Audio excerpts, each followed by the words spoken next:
के बारे में सुना है जहां सब कुछ उल्टा होता है? उल्टापुर ऐसा ही एक गांव था। घर अपनी छतों पर खड़े थे, पेड़ अपनी जड़ों से हवा में उगते थे, गांव वाले अपने सिर जमीन की तरफ करके चलते थे। यह एक अजीब और कंफ्यूजिंग नजारा था। उल्टापुर हमेशा से ऐसा नहीं था। गांव को कई साल पहले श्राप मिला था। गांव वालों ने अपने संस्कार भूलकर एक साधु को भगा दिया था। गुस्से में और निराश होकर साधु ने गांव को उल्टा होने का श्राप दे दिया था। श्राप ने उल्टापुर के लोगों के लिए जीवन मुश्किल बना दिया, लेकिन समय के साथ उन्होंने ढलना सीख लिया। बच्चे अपने हाथों पर चलने के आदी हो गए। किसानों ने अपने खेतों को उल्टा जोतना सीख लिया। फिर भी हर कोई उस दिन की कामना करता था जब यह श्राप टूटे।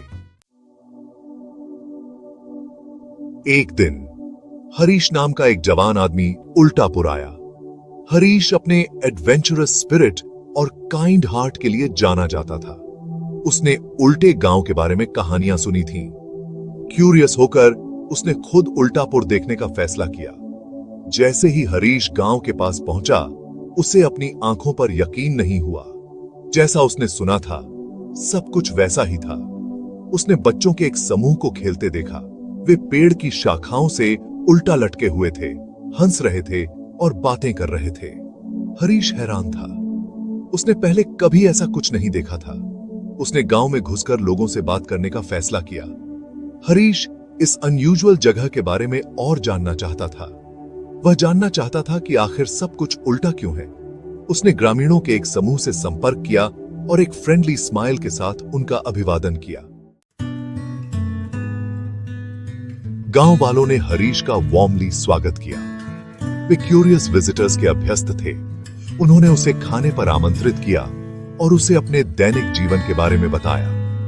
हरीश ध्यान से सुनता रहा। उसका हृदय सहानुभूति से भर गया। यह कहता है, उल्टा रहना आसान नहीं है, लेकिन हमने मैनेज करना सीख लिया है। हरीश ने पूरा दिन उल्टापुर की खोज में बिताया। वह उल्टे घरों और उल्टे पेड़ों की अजीब सुंदरता को देखकर अचंभित था। उसने किसानों को अपने खेतों में काम करते देखा। उनके हल आकाश में कुंड बना रहे थे। उसने बच्चों को खेल खेलते देखा। उनकी हंसी उस अजीब से नजारे में गूंज रही थी। हरीश को ग्रामीणों पर तरस आया। वे अच्छे लोग थे। यह सही नहीं था कि उन्हें इस श्राप के साथ जीना पड़ा। उसने उनकी मदद करने का एक तरीका खोजने का फैसला किया। वह श्राप को तोड़ना चाहता था और उल्टापुर को वापस सामान्य देखना चाहता था। साधा था। हरीश ने ग्रामीणों से पूछा कि क्या वे जानते हैं कि श्राप को कैसे तोड़ा जाए? कोई ना कोई उपाय तो जरूर होगा, उसने उम्मीद से भरी आवाज में कहा। एक कहानी है कि उल्टापुर को कैसे श्राप मिला। एक लंबी सफेद दाढ़ी वाला बूढ़ा आदमी जो एक झूले से उल्टा लटका हुआ था, बोला। एक कहानी है कि उल्टापुर को कैसे श्राप मिला। बहुत साल पहले एक वाइज संत उल्टापुर आए थे। गांव वालों ने अपने अहंकार में संत की शिक्षाओं को नजरअंदाज कर दिया और उन्हें भोजन और आश्रय देने से मना कर दिया। उनके अनादर से क्रोधित होकर संत ने गांव को उल्टा होने का श्राप दे दिया। श्राप तभी टूटेगा जब ग्रामीण अपना सबक सीखेंगे और सच्ची दया और सम्मान दिखाएंगे। भाग 5। लाइब्रेरी में आशा की किरण। हरीश ने सोचा कि वे अब इतने सालों बाद अपनी दया और सम्मान कैसे दिखा सकते हैं। उसने गांव के पुस्तकालय जाने का फैसला किया।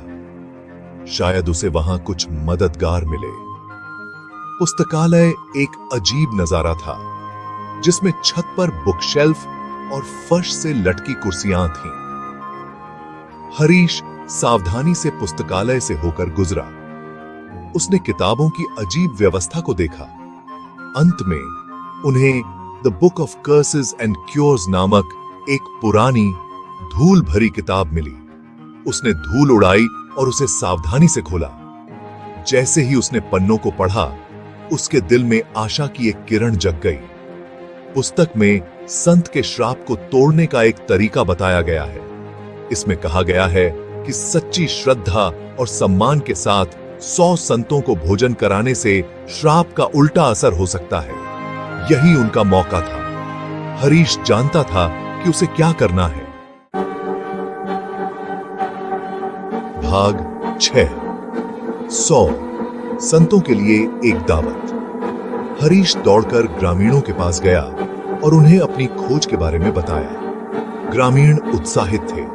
वे इतने लंबे समय से श्राप के साथ जी रहे थे। वे इसे तोड़ने के लिए कुछ भी करने को तैयार थे। ग्रामीण एक साथ आए, अपने संसाधनों को जमा किया और अथक परिश्रम किया। उन्होंने भोजन करने के लिए एक विशाल हॉल बनाया, जिसमें मेज और कुर्सियां छत से टिकी हुई थी। उन्होंने तरह तरह के व्यंजनों के साथ स्वादिष्ट भोजन बनाया। हरीश ने दूर दूर तक यात्रा की। 100 संतों को दावत पर आमंत्रित किया। उसने उन्हें श्राप और ग्रामीणों के पछतावे के बारे में बताया। उन्होंने बताया कि वे अपनी पिछली गलतियों का प्रायश्चित करना चाहते हैं। एक एक करके संत उल्टापुर पहुंचे। वे उल्टे गांव के बारे में जानने के लिए उत्सुक थे और ग्रामीणों की सच्चाई से प्रभावित हुए। भाग 7 श्राप को तोड़ना।